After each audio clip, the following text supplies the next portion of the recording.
Savos, bonsoir. La bonne surprise de la journée, c'est le meilleur temps dans la qualification pour l'Hyperpole de votre voiture, la BMW pilotée par Hypercar, pilotée par Dries Vanthoor. Alors est-ce que c'était aussi une surprise pour vous? C'était une surprise évidemment parce que bon, on avait bien vu les steps que nous avions fait depuis la course de Spa, les progrès que nous avions fait, mais on ne s'attendait pas à pouvoir exécuter une pole de cette manière-là. Et je dois dire, le tour de Dries était magique. C'était un tour, et surtout son troisième secteur dans les sports était exceptionnel. Le drapeau rouge nous a peut-être aidé à la fin, il restait 2 minutes, mais il était aussi en nette amélioration. Donc voilà, je pense que c'est quelque chose qu'on a réussi à prendre. Ça ne va pas changer, ça va pas changer la course, ça va être une course compliquée. Une course de 24 heures, c'est toujours compliqué.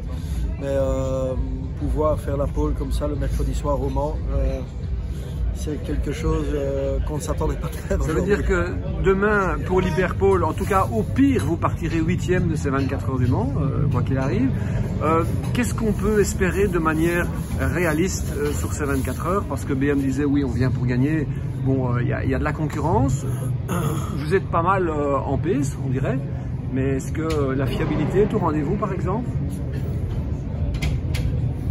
Je pense qu'aujourd'hui, c'est une voiture qui a déjà fini 2 courses de 24 heures, puisqu'elle a fait Daytona 2 fois maintenant. On ne peut pas dire qu'elle les a fait sans le moindre problème, mais je pense qu'on a fait de gros progrès à ce niveau-là. La course va être longue, compliquée. On annonce de la pluie aussi. On annonce des changements météo, donc voilà, ça va être une course bien ouverte. Mais voilà, c'est quelque chose une bonne nouvelle. Grande joie du côté de l'Hypercar. Et puis alors qu'on attendait justement à ce qu'en GT les M4 soient devant, c'est pas le cas. Elles ne seront pas en Hyperpole, elles partiront plus loin sur la grille. Comment on l'explique? Manque de vitesse de pointe apparemment? Ouais, très déçu, enfin manque de vitesse de pointe. Bon, quand on voit que dans le deuxième secteur on perd plus d'1 seconde, le deuxième secteur c'est une très très longue ligne droite. On peut difficilement voir ça différemment. Maintenant, on va analyser, on va regarder ce qui se passe.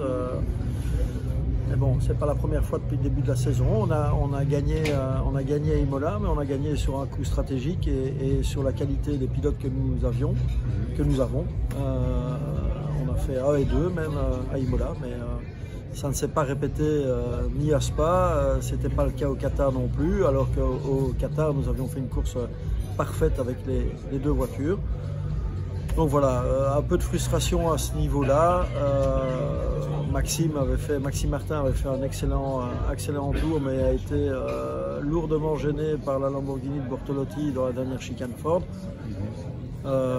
Décevant de ne pas avoir une de nos 2 voitures en Hyperpole en GT, mais ça n'hypothèque pas vos chances de gagner parce que... Non, bien sûr, on sait à quel point la course va être compliquée au niveau stratégie, etc. Donc, Et puis la BOP peut peut-être encore changer d'ici à samedi. Ouais, on ne parle pas de BOP. Non, merci Vincent.